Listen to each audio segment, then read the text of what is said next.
시편 128편 1절입니다. 여호와를 경외하며 그의 길을 걷는 자마다 복이 있도다. 내가 내 손이 수고한 대로 먹을 것이라. 내가 복되고 형통하리로다.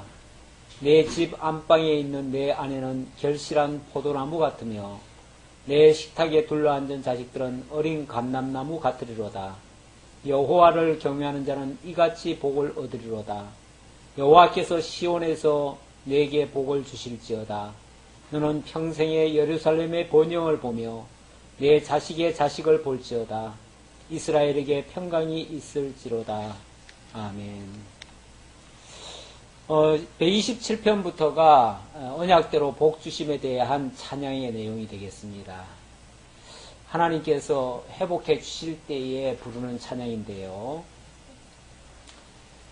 128편은 특히 여호와를 경외하도록 시온의 복을 주심에 대해서 찬양하는 장면입니다. 여호와를 경외하며 그의 길을 걷는 자마다 복이 있다. 그의 길, 여호와를 경외하는 길이겠죠. 그 길을 걷는 자마다 복이 있다. 왜? 무엇이 복인가? 그런데 2절부터 보면은 그 복이 무슨 특별한 복이 아닌 것 같아요. 내가 내 손이 수고한 대로 먹을 것이라. 내가 복되고 형통하리로다. 수고한 대로 먹는다면 그것도 엄청난 복이다. 우리는 복 그러면 너무 큰 것에서 찾으려고 하면은 이게 착각이 일어날 수가 있어요. 하나님께 은혜, 감사, 복 이런 얘기 하다 보면은 무슨 이 세상 것 다 접어두고 저 하늘의 것 위로부터 뭐가 이렇게 꽝 내려오는 거 냈다 먹어라 하고서 던져주는 거 그런 걸 생각하는데 사실 그런 거는 따로 없지요. 그런 건 없고 일상생활에서 소소한 것에서부터 복을 느끼는 겁니다. 여기도 보니까 내가 내 손이 수고한 대로 먹을 것이라. 사람들은요, 열심히 일은 하는데 그 수고한 대로 못 먹는 경우도 허다해요, 사실은. 예. 어디서 불만이 나옵니까? 일한 만큼만 먹으면은 불만 없지요.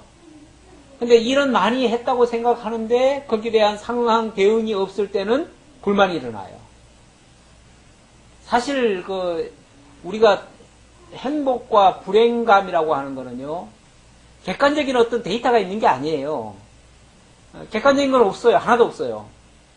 상대적인 비교예요. 어떻게 보면은 남보다 조금 더 나으면은 내가 좀 행복해 보이기도 하고 남보다 못하면은 불행한 거예요. 그게 불행감이거든요. 그러니까 실제로 그 행복지수가 높은 나라들을 보면은 빈부격차가 별로 없는 나라. 그런 나라가 어디입니까? 방글라데시가 그렇게 빈부격차가 없는 모양이더라고요. 다 같이 못 사는 거예요. 어떤 면에서 북한도 빈부격차가 많지 않죠? 북한은 좀 있나요? 고위층들은 좀 있죠? 그런 게 좀 불만이긴 한데, 그 주변으로 이렇게 비교해보면 그 정도도 없는 나라는 없어요, 사실은. 다 있어요. 다 있는데 주변 이렇게 둘러봐가지고 내 가까운 주변 둘러봐가지고 나보다 못 살면 내가 행복감 느끼고요. 나보다 다들 부유하게 살면은 내가 좀 불행감을 느끼는 거예요. 그러니까 멀리서 찾을 거 없어요. 내가 오늘 만족하고 내가 그러니까 특별한 불만거리만 없으면은 행복한 거예요. 근데 불만거리가 있으면은 작게나마 불행한 거죠. 그러니까 권사님 얘기하실 때 어찌 보면 별거 아닌데 그거 얼마나 기쁜 거예요, 사실은. 새 집 만들어 놓고 또 거기다 인테리어까지 싹 새로 했으니까 아마 남들이 보면 다 이쁠 거예요. 남들이 보면은 이쁠 거야, 틀림없이. 왜? 그걸 못 봤거든. 그 정도 못 봤는데 근데 이게 이제 본인은 또 왜 그러면 그게 불만이 되느냐? 기대치가 있었던 거죠, 사실은. 기대치를 굉장히 높여놨던 거예요. 왜? 이만큼 돈을 들여서 이만큼 할 건데 그래서 이만큼 나올 거다라고 생각했는데 그만큼이 항상 안 나와요, 보면. 항상 그렇습니다. 그 이상 나오면은 정말 행복한데 사실은 그 이상 나와도 행복해도 그것도 불과 며칠도 안 가요. 며칠도 안 가고 며칠 지나면 또 맹불만이 또 나오는데 그것마저도 우리 기대만큼 못 미칠 경우가 있지요. 그러면은 실망감으로, 그러니까 기대감이 실망감으로 바뀌는 거죠. 그러니까 그게 불만족이 되고 불만족이 불행감까지도 만드는 거죠. 예. 그런데 오늘 성경을 보니까 다른 거 없습니다. 뭐 복이라고 하는 게 다른 게 있는 게 아니라 수고한 대로 먹는 거. 내가 오늘 일해놓고 일한 거 가지고 양식 사가지고 그거 먹을 수만 있다면 행복하다는 거예요.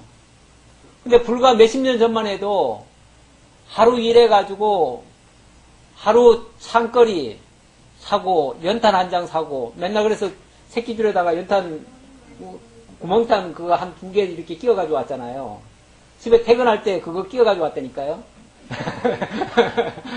그거 끼워오고 쌀 한 봉투 이렇게 만들어가지고 그거 이렇게 뭐 이렇게 누런 거 만든 거 세멘 쪼가리에다가 그것도 세멘 거기 그 햇가루가 묻어 있을 텐데 그것도 모르고 그냥 먹었어요. 우리 거기다 담아가지고 와도 행복했어요. 그것만 보면은 그냥 만족한 거예요. 예. 전에 우리 형님이 또 그런 소리 하더라고. 쌀만 한 포대 딱 사다 놓으니까요, 마음이 푸하대요.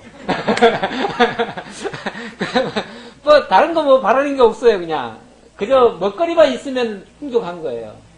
제가 목회 처음 그 신학교 다닐 때만 해도 그 학장님이 맨날 그 우리한테 강조한 게 있어요.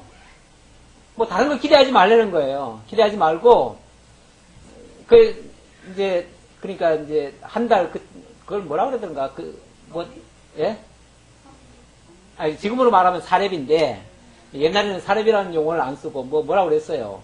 뭐라 그랬는데, 자관 그거 받거들랑, 제일 먼저, 맨날 가르치는 게 그거예요. 제일 먼저 쌀 한 푸대 사고, 연탄 몇십 장 사놓고, 그 다음에 소금 사놓고, 그 다음에는 있으면 먹고, 없으면 말고. 그냥 그것만 딱 사라는 거예요, 일단. 사놓고, 보따리는 항상 다 풀지 말래요. 언제 어디로 갈지 모르니까. 그러니까 항상 그런 상태에서 대비하니까 하루 먹거리만 있으면 풍족한 거예요. 먹거리만 있으면 아주 마음이 그냥 푸근한 거예요. 더 이상 바랄 게 없는 거죠, 뭐. 예. 근데 그 마음이 항상 있나요? 예. 불과 몇십 년 안 됐는데 그동안에 얼마나 우리가 풍요로워졌습니까? 너무 풍요로워져가지고 지금은요 하루 일당만 벌어도 한 달을 먹고도 남아요. 한 달, 2달치 먹고도 남아요. 그렇게 풍성해요 지금은. 그러니까 하루만 나가고 그냥 한 달 내내 놀아도 괜찮아 사실은. 뭐 먹는 걸로만 따지면은 먹는 걸로만 따지면 쌀만 따지면은 그래요. 그런데 맨날 보면은 뭐 때문에 쫓깁니까? 뭐 애들 학교 뭐 보내고 뭐 어디 들어가고 뭐 들어가고 그거는 사실은 해도 그만 안 해도 그만이에요. 근데 안 하면 또 못 산다고 생각하지요. 남들이 다 하니까. 그러니까 남들 때문에 내가 지금 하는 거지 내 때문에 지금 하는 게 아니에요. 내가 안 하면 남들한테 쳐질까봐 그게 불안하니까 그거하고 경쟁하느라고 지금 치열하게 싸우는 거지. 독일은 전부 다 대학교까지 무상이잖아요. 무상인데도 사람들이 대학교를 안 가요. 왜 안 가는지 아세요? 굳이 대학교 나가가지고 더 좋을 게 하나도 없어요. 대학교 나온다고 해서 월급 더 주는 거 아니에요. 그러니까 그냥 뭐 일한 대로 먹으니까 일한 대로 그야말로 먹어요. 그러니까 고등학교만 나와도 괜찮고 자기 그냥 이 일을 하든 저 일을 하든 일이 조금 차이등은 있을지 몰라도 좀 고급스러운 일이 있고 뭐 좀 약간 좀 노동으로 하는 게 있을지 몰라도 머리는 비슷한 거예요. 그러니까 굳이 뭐 그렇게 머리 싸매가면서 머리도 안 따르는데 그냥 그렇게 억지로 가해까지 해가면서 할 이유가 없는 거죠. 그러니까 돈이 따로 들어갈 이유가 없어요. 그렇게 생각하면 전부 다 행복한 거예요. 그냥 전부 다 행복해요. 학교 안 다녀도 행복하고, 다녀도 행복하고, 좋은 직장 가도 행복하고, 나쁜 직장 가도 행복하고, 다 행복한 거예요. 어차피 사는 게 다 비슷비슷하니까. 그러니까 격차만 안 나도 행복한 거예요. 그러니까 이게 일종의 그 만족감이에요, 만족감. 우리 그리스도 안에서는 사도 바울이 뭘 배웠다 그럽니까? 나는 일체의 자족을 배웠다 그랬잖아요. 자족을 배웠노니, 가난에 처할 줄도 알고, 부에 처할 줄도 알고, 일체의 비결을 다 배웠다 그래요. 그럼 자기가 대단하다는 게 아니라, 하나님을 알고 나니까, 그까짓 것들이 다 아무것도 아니더라는 거죠. 그거 알고 나니까는, 다 별거 아니고, 헤아려서 다 그럴 수밖에 없는 것이고, 그렇게 생각하니까, 만족이 되더라는 거죠. 예, 만족하면 행복한 겁니다. 오늘 말씀도 그 얘기예요. 내가 내 손이 수고한 대로 먹을 것이라. 그게 바로 복되고 형통한 거 아니냐 그 말이죠. 수고한 대로만 먹을 수 있다면 복되고 형통한 거죠. 더 이상 뭘 더 바라겠어요. 내 집 안방에 있는 내 아내는 결실한 포도나무 같으며 내 식탁에 둘러앉은 자식들은 어린 감람나무 같으리로다. 이것도 대단한 겁니까? 그냥 자식들 둘러앉아가지고 같이 식사 때 돼가지고 같이 밥 먹는 거. 그게 그렇게, 그걸 무슨 또 행복이라고 또 하느냐고 또 얘기하겠지만, 행복 멀리서 찾을 거 없다니까요. 그냥 그렇게만 하면은 그게 행복이라는 거죠. 지금 하나님께서 복 받은 가정의 모습이에요, 그냥. 일상 모습이에요. 복 받은 사람의 일상 모습. 집 안방에 아내가 있고, 또 식탁에 아이들이 둘러 있고, 그러면은 그보다 더 만족한 게 어딨냐는 거죠. 더 이상 뭘 바래요? 뭘 또 바래요? 그런데 맨날 아내가 있어도 아내 탓, 남편이 있어도 맨날 그 물건 만나가지고 그러면서 그냥 애들도 그냥 지질이 뭐 같다 그러고 원수 같다 그러고 맨 그냥 불만이죠. 사실은 그 있는 자체만 해도 행복한 건데 그냥 보기만 해도 그냥 마음이 푸근해야 원칙인데 그게 다 복으로 준 건데. 예. 여호와를 경외하는 자는 이같이 복을 얻으리로다. 다른 것 같이 복 받는다는 게 아니라 특별하게 받는다가 아니라 그렇게 자식 얻고 아내 얻고 자식 얻으면 그것도 복이라는 거예요. 더 이상 뭘 바라느냐는 거죠. 여호와께서 시온에서 내게 복을 주실지어다. 너는 평생에 예루살렘의 번영을 보며 내 자식의 자식을 볼지어다. 어찌 보면 평범한 얘기인데 그 평범한 것이 하나님 안에서 이루어지면 그게 다 복이 됩니다. 근데 하나님 밖에서 이루어지면 그거는 좀 안타깝지요. 그건 불행한 일이죠. 지금 이 평범한 것이 하나님 안에서 이루어질 때 이게 바로 하나님이 주신 복입니다. 시온에 주신 복입니다. 시온에 주신 복이란 말은 믿는 자들에게 주시는 특별한 복이라는 거죠. 원래 그 창세기 4장인가 5장인가에 보면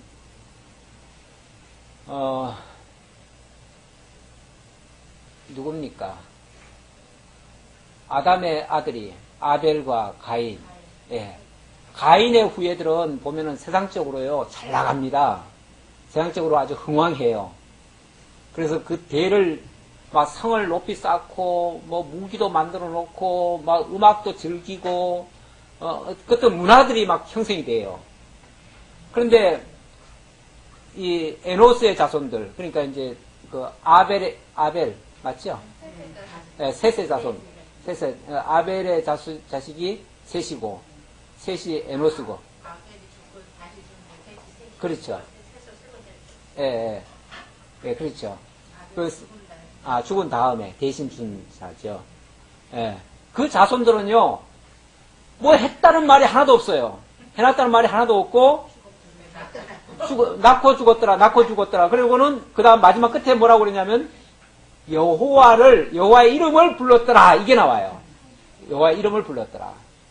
우리가 다른 것은 평범한 일상 속에서 다른 것이란 하나님을 깨달았다는 거, 하나님의 이름을 불렀다는 거, 하나님을 경외한다는 거, 그게 똑같은 상황을 맞이하더라도 엄청난 복으로 다가온다는 거예요.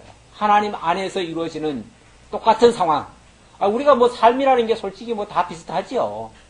믿는 사람이나 안 믿는 사람이나 다 밥 해먹고, 다 빨래하고, 뭐 다 그렇잖아요? 맨 똑같이 뭐 다를 거 뭐 있어요. 똑같은데, 의미가 다르죠. 의미가. 예. 하나님을 깨닫는 자들의 삶의 의미, 안 믿는 자들의 삶의 의미. 안 믿는 자들은 그냥 먹고 사는 그게 전부예요. 그게 전부예요. 그 이상이 없어요. 영원한 것이 없어요. 영혼이 없어요. 영혼 없는 삶이에요. 그런데 믿는 자들은 그 먹고 자고 쓰는 거는 방편이고 수단이고 실제로는 영원한 가치가 있어요. 그걸 위해서 지금 하니까 이게 소중한 거예요. 이 작은 일이지만. 작은 일이지만 이게 아주 보람된 일이고 가치 있는 일이에요. 얼마나 값진 일인지 몰라요. 그래서 행복하다는 거예요. 그게 바로 믿는 자들의 특권이기도 하고 특징이기도 해요. 그게 바로 복받은 자들의 특징. 거기에는 하나님이 함께 계셔요. 삶은 똑같다. 그런데 하나님이 계신 것이 다르다. 이렇게 결론을 내리면 되겠죠. 내 자식의 자식을 볼지어다. 이스라엘에게 평강이 있을지로다. 129편입니다. 악인들의 줄을 끊으시고 시온을 보호하심을 찬양합니다. 악인들의 줄을 끊는다는 말은 시온을 보호하기 위해서 대적들을 하나님께서 막아주신다 그 얘기입니다. 이스라엘은 이제 말하기를 그들이 내가 어릴 때부터 여러 번 나를 괴롭혔도다. 항상 원수들은 주변에 둘러쳐 있습니다. 그래서 내가 특히 약할 때 그때는 집중 공격을 받지요. 그래서 어릴 때부터 여러 번 나를 괴롭혔도다. 그들이 내가 어릴 때부터 여러 번 나를 괴롭혔으나 나를 이기지 못하였도다. 또 특징 중에 하나는 그렇게 괴롭힘은 당하는데 지지는 않아요. 그게 믿는 자들의 특징이에요. 믿는 자들은 끝내는 이겨요. 그러니까 과정에서는 지는 것 같은 경험을 많이 해요. 여러 번 당하는 경험을 해요. 그러나 끝에는 반드시 이긴다. 밭가는 자들이 내 등을 갈아 그 고랑을 길게 지었도다. 이거 괴롭혔다는 얘기죠. 마치 밭고랑 이루듯이 나를 이리저리 갈고 엎고 힘들게 했다 그 말이죠. 그러나 4절 여호와께서는 의로우사 악인들의 줄을 끊으셨도다. 나를 밭가는 자들의 그 무모한 짓들을 더 이상 하지 못하도록 하나님께서 막아주셨다 그 말입니다. 무릇 시온을 미워하는 자들은 수치를 당하여 물러갈지어다. 시온을 미워하는 자들, 하나님의 택한 백성들을 괴롭히고 힘들게 하는 자들, 그들은 수치를 당하여 물러갈지어다. 그들은 지붕의 풀과 같을지어다. 그것은 자라기 전에 마르는 것이라. 지붕의 풀은 원래 뿌리도 제대로 못 내리고 있기 때문에 비가 올 때는 조금 자라는 듯 하다가 햇빛이 며칠만 내리쬐면은 그냥 다 사그러들어요. 그렇게 악인들의 결말은 승승장구하는 것 같지만 얼마 못 가서 다 쓰러진다 그 말이에요. 끝은 결국 의인들의 승리로 기결된다 그 얘기입니다. 이런 것은 베는 자의 손과 묶는 자의 품에 차지 아니하나니 지나가는 자들도 여호와의 복이 너희에게 있을지어다 하거나 우리가 여호와의 이름으로 너희에게 축복한다 하지 아니하느니라. 이런 것은 베는 자의 손과 묶는 자의 품에 차지 않는다.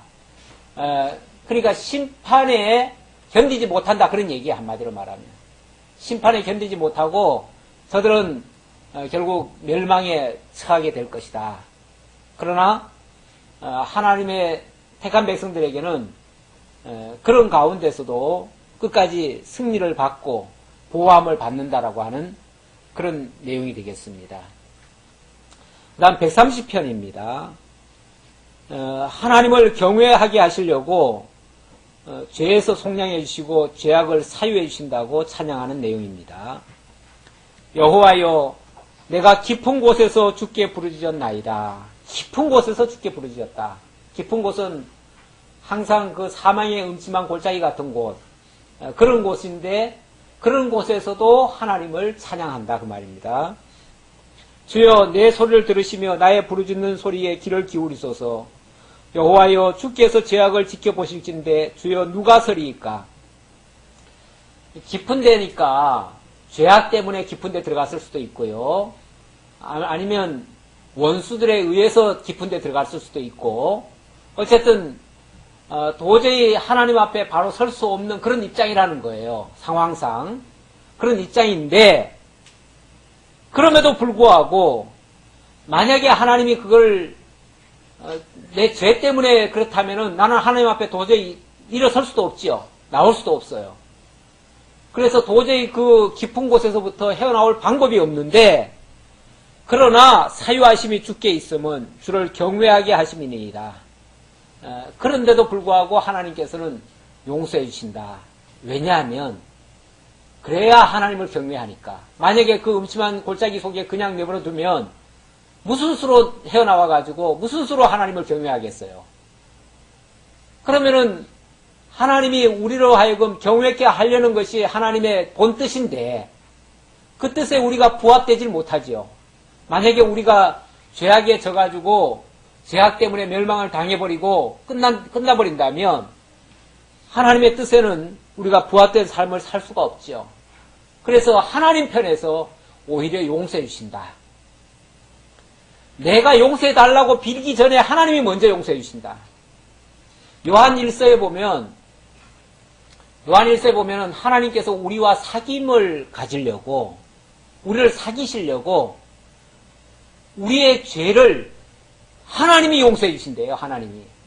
그러니까 죄의 담을 하나님 쪽에서 헐어야 우리가 하나님께로 나아가지, 하나님이 헐어주지 않으면 우리가 나아갈 방법이 없어요. 그래서 누가 더 답답하냐면 하나님이 더 답답한 거예요. 사실은 우리는 그냥 죽으면 그만이에요. 그렇잖아요. 어린 애기가 뭘 알겠어요. 물론 어린 애기가 일찍 죽으면은 참 불쌍하지요. 불쌍한데 애기 자체는 아무것도 몰라요. 그렇죠? 아무것도 모르는데 진짜 불쌍한 거는 그 아기가 불쌍한 게 아니라 누가 불쌍해요? 그 엄마가 불쌍하지요. 엄마가 그렇게 힘들게 나가지고 그렇게 공들여서 키워놨는데 아무런 저것도 없이 그냥 죽어버리니까 엄마가 제일 답답하지요. 그래서 안 죽게 하려고 어떻게 해요? 엄마가 정성을 다 쏟고 돌보고 보호하고 온갖 걸 다 하지요. 그러니까 혹시 잘못했더라도 용서도 해주고, 그 아이를 위해서가 아니라 자기를 위해서예요. 자기를 위해서. 마찬가지예요. 우리 하나님께서도 우리가 만약에 죄 짓고 우리가 만약에 그 침울하게 숨어 있으면요, 하나님이 더 답답한 거예요. 그래서 하나님이 먼저 우리를 용서해 주신다는 거예요. 그래서 우리를 사귀신다는 거예요. 바로 그런 뜻으로 이야기하는 겁니다. 사유하심이 주께 있으면, 그러니까 우리가 용서해 달라고 사정해가지고 용서해 주는 게 아니고 하나님이 먼저 용서해 주신다는 거예요. 왜? 주를 경외하게 하시려고 그런다. 나 곧 내 영혼은 여호와를 기다리며 나는 주의 말씀을 바라는도다. 파수꾼이 아침을 기다림보다 내 영혼이 주를 더 기다리나니 참으로 파수꾼이 아침을 기다림보다 더하도다. 그래서 우리 입장에서는 기다리는 거죠. 하나님의 그 용서하심을 기다리고 하나님의 그 지켜주심을 기다리는 거죠. 이스라엘아, 여호와를 바랄지어다. 여호와께서는 인자하심과 풍성한 속량이 있음이라. 인자하심과 풍성한 속량이 있다. 하나님께 있다. 그래서 하나님이 풍성한 속량을 해주시는 거예요. 당신 은혜 베푸시고 그렇게 해서 당신 경외케 하려고. 그가 이스라엘을 모든 죄악에서 속량하시리로다. 이게 이제 이스라엘을 속량했다고 그러는데, 이스라엘이 사실 하나님을 다 떠났잖아요. 범죄했잖아요. 그래가지고 하나님께서 범죄한 백성들을 먼 나라 바벨론으로 포로 잡혀가게 하셨잖아요. 그들은 안 돌아오면 그만이에요.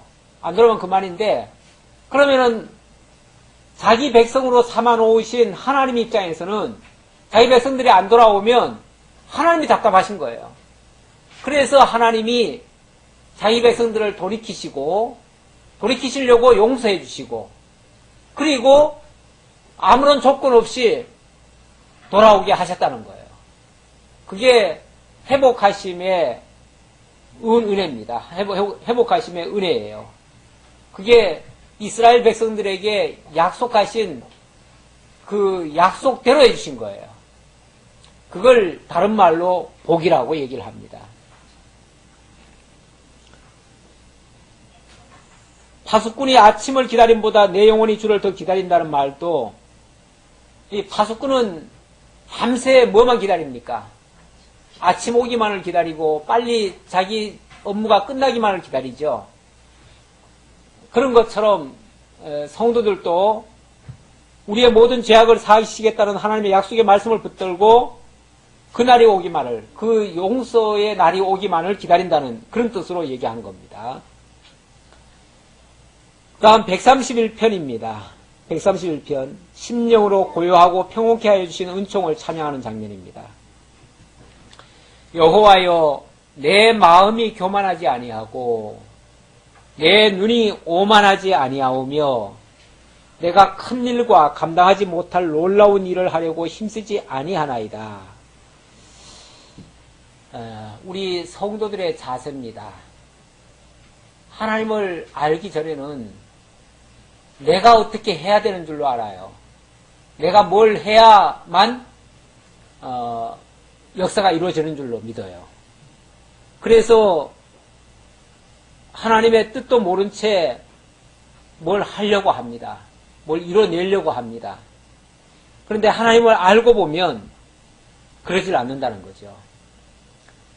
내 마음이 교만하지 아니하고 내 눈이 오만하지 아니함으로써 나오는 일이 뭐냐면은 큰 일과 감당하지 못할 놀라운 일을 하려고 힘쓰지 아니하는 것이다. 그러니까 하나님 모를 때는 엄청나게 힘써서 일을 합니다. 일을 하는데 하나님 뜻도 모르고 한 일이죠. 이게 이제 잘못 들으면은 그럼 뭐 예수 믿는 사람은 아무런 노력도 하지 말아야 되겠네 이렇게 생각하기가 쉬워요. 그 얘기는 아니죠. 하나님이 하게 하신 일은 힘써야죠. 당연히. 하나님이 하게 하시는 일을 또 안 해도 된다는 말도 웃기는 말이에요. 하게 하시는데 어떻게 안 해요? 아니 하도록 내게 지금 명령이 떨어져가지고 내 몸으로 하여금 움직이게 하는데 어떻게 내가 안 움직일 수가 있어요? 머리가 지시를 하는데 어떻게 몸이 말을 안 들을 수가 있어요? 그건 불구지요. 불구죠. 다만 먼저 나가지 않는다는 얘기죠. 앞서지 않는다는 얘기죠. 하나님의 뜻도 모른 채 내가 하려고 주장하지 않는다는 얘기죠. 그러니까 먼저 할 일은 하나님의 뜻을 구하는 일이죠. 하나님의 기쁘신 뜻이 어디 있는지를 먼저 찾는 일이죠. 그래서 하나님 뜻을 찾았으면은 그 길로 달려나가는 거죠. 그런데 그걸 안 하고 하나님 뜻도 안 찾고 내가 계획하고 내가 생각해가지고 추진해 나가는 일, 그걸 지금 하지 않겠다는 거죠. 그게 왜냐하면 하나님을 제껴놓고 하는 일이니까 그게 교만이고 오만한 일이고 하나님을 배제한 일이니까 그런 차원에서 하는 말입니다. 그러나 하나님의 뜻을 알게 되어지면 그리고 하나님이 하게 하시는 일을 한다면은 거기는 마음에 어떤 요란함도 없지요. 그래서 2절에 실로 내가 내 영혼으로 고요하고 평온하게 하기를 젖된 아이가 그의 어머니 품에 있음 같게 하였나니 내 영혼이 젖된 아이와 같도다. 아기가 제일 만족할 때가 언제입니까? 예, 젖 먹고 엄마 품에서 쉴 때. 그러니까 젖된 아이. 예, 젖된 아이. 그러니까 젖을 먹고 나서 이제 만족함이 들어가지고 눈 감고 한잠 자는 놈. 예. 그냥 보기만 해도 얼마나 그냥 고요하고 평온하고 그렇습니까? 그러니까 가장 평온한 상태를 그 어린아이에 비유를 한 거죠. 어린아이가 젖을 먹고 만족해서 새근새근 잠들어 있을 때 그 모습처럼 하나님을 깨닫고 나서 하나님의 뜻에 부합된 일을 한다면 그 자체가 얼마나 만족하고 기쁩니까? 불만이 하나도 없지요. 애달파할 것도 없고 안타까워할 것도 없고 그냥 만족이죠. 그냥 한마디로 말하면 만족이에요. 만족. 만족이니까 일에 대한 그 어떠한 부담감도 없고 자유함과 기쁨과 평안과 고요함 이런 것들이 다 있는 거죠. 그러니까 우리가 하나님보다 앞서려고 하는 것은 어찌 보면 월권입니다. 월권이에요. 하나님 자리에 나가는 것도 월권이고 우리는 하나님께 순복하는 자의 자세로서 하나님 하게 하시면 하고 하나님 가게 하시면 가고 하나님 서게 하시면 서고 이런 자세, 이런 자세가 가장 만족한 자세라고 볼 수 있습니다. 그게 겸손하고 순종하는 자세. 교만과 오만과는 정반대되는 얘기죠. 이스라엘아 지금부터 영원까지 여호와를 바랄지어다. 우리가 평생 일평생 할 일은 하나님 바라는 일입니다. 뭘 해내는 일이 아니고 하나님 바라는 일, 그리고 하나님 뜻 가운데서 해가는 일. 그러니까 하나님 살피는 일을 하나님 안색 살피는 게 제일 먼저죠.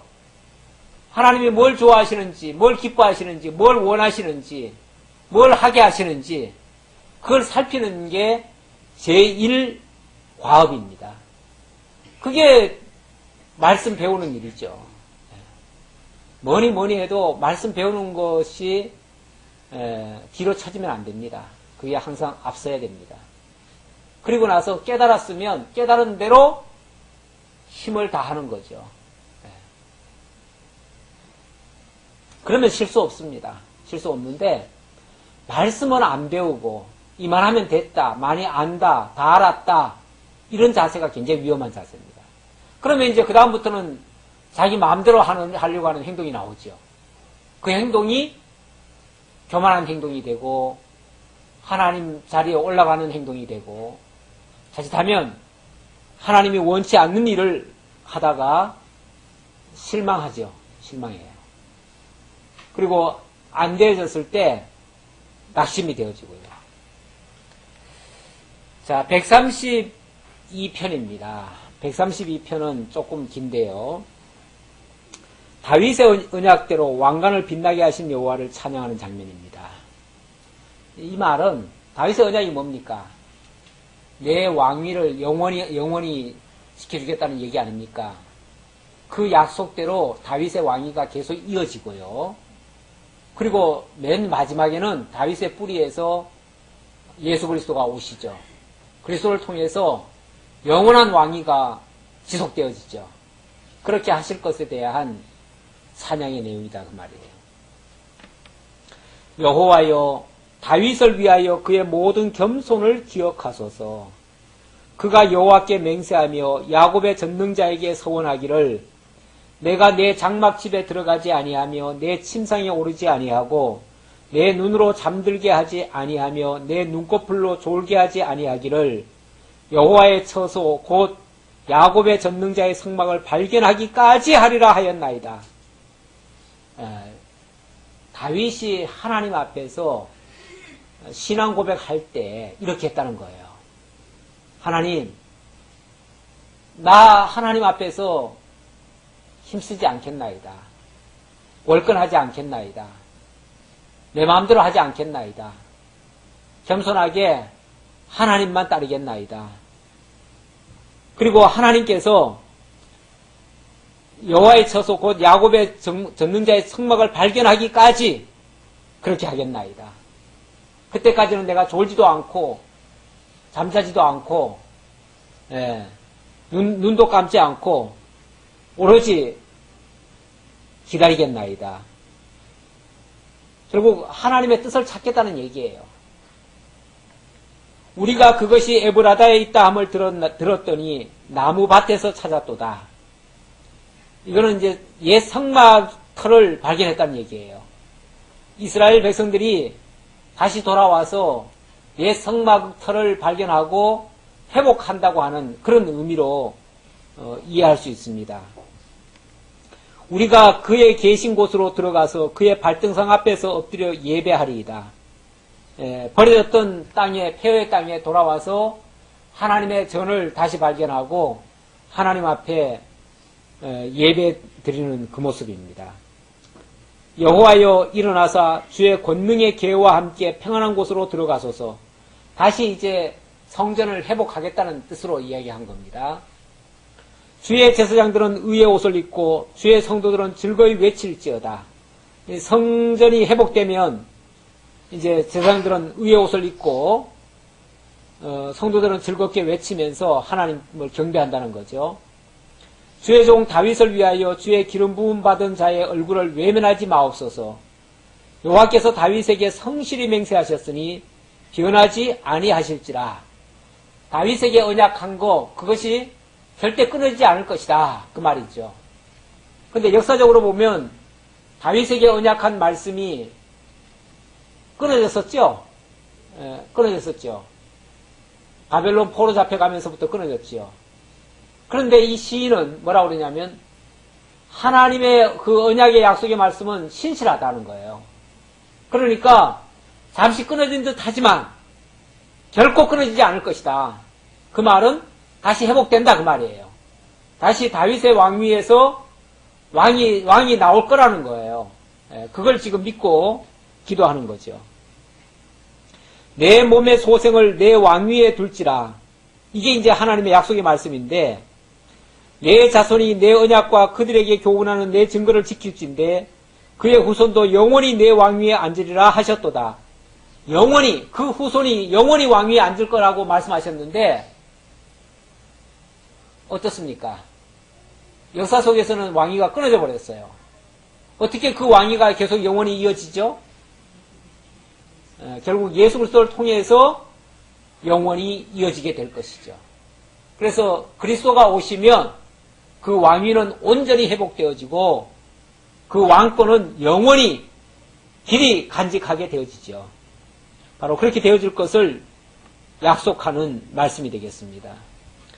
여호와께서 시온을 택하시고 자기 거처를 삼고자 하여 이르시기를 이는 내가 영원히 쉴 곳이라 내가 여기 거주할 것은 이를 원하였음이로다.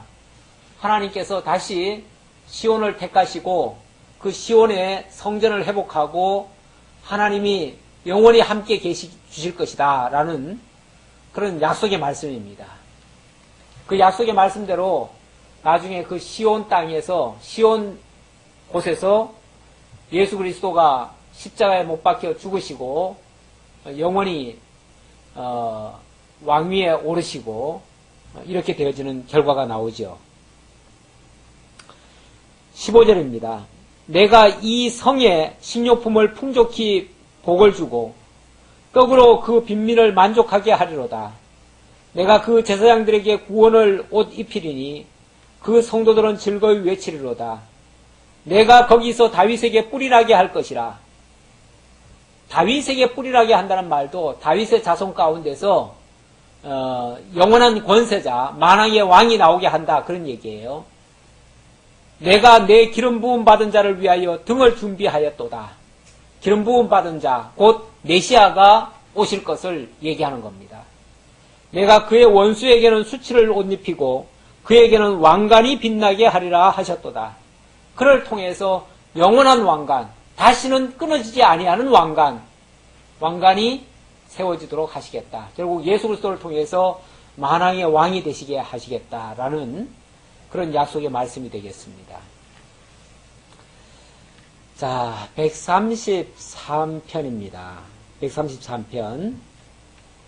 요거는 짧으니까 우리 한번 다 같이 합독을 해볼까요? 보라, 형제가 연합하여 동거함이 어찌 그리 선하고 아름다운고, 머리에 있는 보배로운 기름이 수염 곧 아론의 수염에 흘러서 그의 옷깃까지 내림 같고, 헐몬의 이슬이 시온의 산들에 내림 같도다. 거기서 여호와께서 복을 명령하셨나니 곧 영생이로다.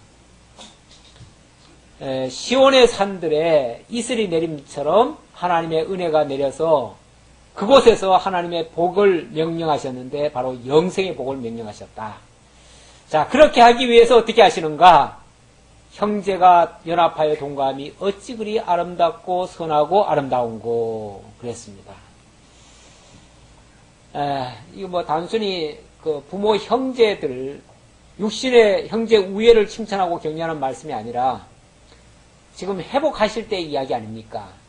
이스라엘 백성들을 다시 회복하실 때 그때 형제가 다시 동거할 것을 이야기하는 내용인데 성경에서 형제라 그러면은 남북 이스라엘을 두고 하는 말입니다. 남북 이스라엘이 성경에서는 그 형제처럼 그렇게 얘기를 많이 했어요. 그런데 언니와 동생처럼도 얘기를 했고요. 자매, 형제 이렇게 표현을 했는데 형의 잘못을 동생이 그대로 따라가고 서로가 누가 더 잘못하나 얘기하듯이 그렇게 경쟁적으로 하나님을 떠나고 잘못을 저질렀어요. 그것이 역대기에 나오는 이야기들 아닙니까? 열왕기 역대기에 나오는 이야기들. 남북 왕조가 서로 앞다투어서 그렇게 싸우다가 결국은 나라가 분국이 되어지고 북쪽은 아수르의 멸망을 당하고 남쪽은 바벨론의 멸망을 당했어요. 이렇게 해서 영영 이제 헤어질 줄 알았어요. 다시는 못 만날 줄 알았어요. 그런데 희한하게도요. 하나님의 섭리는 원수나라 이방 나라에 가가지고 그 원수되었던 형제들이 하나가 되어집니다. 지금 우리나라는요. 지금 우리나라 안에 있을 때는 참 북한을 막 원수시하고 북한하고 우리나라가 서로 그냥 죽일 놈처럼 이렇게 으르렁거리고 있잖아요. 그런데 저 국제대회에 나가가지고요. 국제대회에서 만약에 우리나라가 어느 나라하고 싸우고 있다. 또 북한이 어느 나라하고 싸우고 있다. 그러면 그때는요. 남북이 같이 응원을 한대요. 같이 그냥 한민족이라고 응원을 한대요. 그러니까 밖에 나가면은 뭐가 되냐면은 동질감을 찾아요. 형제를 찾아요. 그러니까 안에 있을 때는 서로 원수시했지만 밖에 나가면은 서로 형제를 찾는 거예요. 그런 것처럼 이스라엘 백성들도 같은 나라 안에 있을 때는 서로 으르렁거리고 싸우다가 나라까지 나뉘어지고 결국은 뿔뿔이 다 망했어요. 망했는데 적진에 가가지고는 다시 하나로 뭉쳐지는 거예요. 다시. 근데 희한하게도 우리 하나님께서 그렇게 하시려고 먼저는 아수르에게 북쪽이 망했잖아요. 그리고 남쪽은 바벨론에 망했잖아요. 근데 이 바벨론이 또 아수르를 쳐가지고 통일시켜버려요. 그러니까 아수르에 잡혀갔던 사람들도 다 바벨론으로 다 뭉쳐지는 거예요. 같은 나라가 돼버리는 거예요. 그리고는 다시 또 나라가 재편이 돼가지고 바사 제국이 돼버렸어요. 바사 제국이 되면서 이스라엘 민족, 그러니까 유다 민족은 다시 또 하나님께서 보호를 해주셨어요. 보호를 해주고 너희 유다 민족들은 전부 다 고국으로 돌아가라 이렇게 말하니까 그때는 그냥 남북이고 뭐고 간에 이제는 그런 거 안 따지고 이스라엘 민족이라면 무조건 다 돌아오는 거예요. 이래가지고 한 두 명을 앞세워가지고 스룹바벨을 앞세워가지고 다시 돌아오죠. 다시 돌아와가지고 성전을 재건하고 성곽을 재건하고 함께 동거를 하게 되는 거예요. 이 역사가 그렇게 분열의 역사가 없었다면 이 역사는 뭐 별스러운 역사도 아니죠. 그런데 그 아픔이 있었기 때문에 그 형제가 더 돈독해지는 거죠. 그래서 마치 무엇처럼 머리에 있는 보배로운 기름이 수염 곧 아론의 수염에 흘러서 그의 옷깃까지 내림같이. 이것도 물론 한 비유인데요. 사실은 수염에 뭐 이렇게 흐르면 지저분하죠. 우리 정서로는 굉장히 지저분한데, 이쪽에는 그 수염이라고 하는 것이 하나님의 특별한 은혜로 여기는 거니까 달라요. 그리고 그 다음 표현은 헐몬의 이슬이 시온의 산들에 내림같이. 이거는 참 좋은 의미 같아요. 자관 뭐 둘 다 좋은 의미죠. 사실은 좋은 의미인데 우리 느낌상 그런 거죠. 자관 이 이슬이라고 하는 게 어떤 은혜 같은 거잖아요. 은혜를 상징할 때 이슬로 표현하잖아요.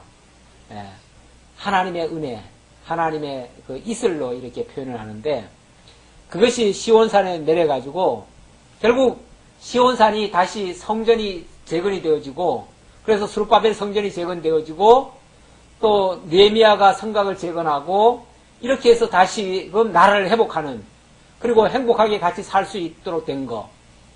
이게 얼마나 큰 복인지 모릅니다. 과거가 없었다면 이걸 복으로 여기지 않을 겁니다. 근데 과거가 있었기 때문에 사실은 과거만 못합니다. 실제로는.